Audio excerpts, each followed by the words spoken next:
Hello everybody and welcome back to my channel. I am Andrea Patrick, the BU Boss. If this is your first time here, go ahead and hit the subscribe button and click the notification bell if you love beauty, personal style, and business videos. I am all about teaching you how to make your personal life and your business life coexist here on this channel. Trust and believe there are tons of my personal shenanigans that go on, and I am still operating my business with intention and purpose. And I can teach you how to do the same, so just keep watching. All right, if you remember correctly, we are in the last little week of our How to Fall Back in Love with Your Business video series. If you remember correctly, I am collaborating with two amazing women, Kelly Williams and Allegra Jackson, and we have been sharing with you our tips and tricks for how to fall back in love with your business. We all three recognize the stress and overwhelm that happens throughout the year. The holidays get even crazier as we try to balance our family and our life and our business and orders that need to go out and events that need to happen. And so we thought it would be a good idea to help us and those watching fall back in love with our business, remembering from whence we came and why we started in the first place. And today we are going to be talking about getting it on with intention and purpose, and just really just hitting the ground, putting our heads down and getting things done. And now is as good a time as any. We have talked about the beginning and remembering our why. We've talked about our audience and remembering who they are and making sure we're staying in connection with them. And we've also talked about how to plan for our future and level up. Now we are going to look forward to actually putting some feet to all of those tips and tricks and being purposeful and intentional with our business. I have a few tips, but it really all boils down to you being able to stay motivated and stay inspired. So I want to take you back to when we were talking about your personal framework and understanding your strengths, limitations, desires, and non-negotiables. You really need to do that for yourself, because that is where you'll discover what keeps you motivated. And in order for you to stay purposeful and intentional, you have to stay motivated. So that is the very first tip that I'm going to give you. Go back, look at that personal framework. Make sure you've identified what keeps you motivated and how you can stay inspired to keep yourself on track. The next thing I want you to do is really envision where your end game is. What is it? What is that success point? What does that look like for you? And then I want you to reverse engineer it. So let's say by December, you have a goal in mind that you want to achieve. Well, now in order for you to be intentional and purposeful, you have to reverse engineer that till now, where we are in February. So what needs to happen at the beginning of October? Where should you be in order for you to meet your goal in December? Next,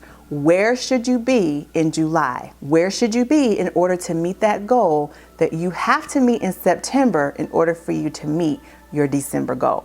Where do you need to be at the end of March or the beginning of April in order for you to reach that July goal? Because if you don't reach that, you aren't going to reach your October goal. And if you can't reach your October goal, you're not going to make it where you need to be by the end of the year. That said, what needs to happen right now? Right now, February and March, have you hit your quarterly goal that is going to help you reach your second quarter goal? Have you done that? Are you there? Do you need to push harder? Do you need to ask more questions, stay up later, go to the event that you really didn't want to go to? It's time to put some feet to action and put the pedal to the metal and be intentional and purposeful with your goals. Now that we understand how to reverse engineer our end that we have in mind, it is also time to set those goals for ourselves, and we need those goals to be smart. You know what this is. You've heard about these before. I don't have to go into intense detail, but I will give you what the acronym means just in case you forgot. Your SMART goals need to be specific. Write it down. What is the goal you have? What is that end you have in mind? And then write down very specifically what needs to be accomplished at the end or the beginning of each quarter to make sure you can achieve that goal.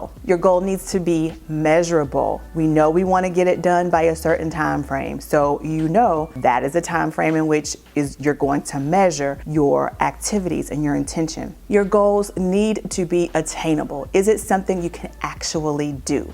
Can you really make this happen for yourself, or is this a pie in the sky dream? Next, Is it relevant? Are the things you're doing in this goal by setting it relevant to the end goal? If it's not, it's time to rethink it. And then lastly, is it timed? Yes, it's timed. You're giving yourself each quarter to achieve a certain set of goals, and then you're giving yourself the entire year to achieve your overall end goal. Guys, if you want to stay in love with your business, it's imperative that you are intentional and purposeful with your every move. That's why it's so important for you to go back to your why, really understanding why you started your business in the first place. That will help keep you motivated in a way, keep you inspired. If you're helping people, if you discovered a void in an area that you were filling. Next, it was really important for you to create that personal framework that I'm telling you about and to really understand who your audience is and where they are, what they're saying, where they're going to get their information, and whether or not you're speaking their language. And then it's important for you to create that personal framework so that you can always be consistent. You can connect with your audience in a consistent way. You can achieve those goals that you want to achieve because you know yourself and you know exactly what you need to create those circumstances for optimal success. And then